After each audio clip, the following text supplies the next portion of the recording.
রাজ্য মন্ত্রিসভার অনুমতিক্রমে West Bengal labour ডিপার্টমেন্টের আন্ডারে West Bengal livelihood and social security interim স্কিমের নামে একটি স্কিম আমরা তৈরি করেছি।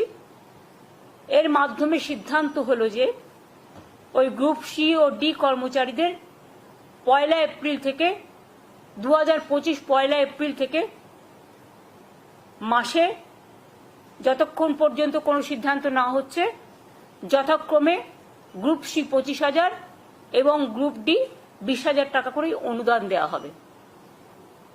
ক্লিয়ার হয়েছে? ওরা এপ্রিল থেকে মনে হয় মাইনেটা পাচ্ছিল না, আমরা 1 এপ্রিল থেকে, তার মানে ওরা এখন মের মাইনেটা পেয়ে যাবে। এখন টাকাটা, এটা আজকে যেহেতু ক্যাবিনেট হয়ে গেল, টাকাটা দেওয়া শুরু হবে। কেউ কেউ হয়তো বলবে দরকার নেই, এটা তার একান্ত স্বাধীনতা, স্বাধীন মতামত, এ ব্যাপারে আমাদের কিছু বলার নেই। বাট আমরা ভেবেছি এবং ভেবে আজকে এই সিদ্ধান্তটা পলিসি করে নেওয়া হয়েছে।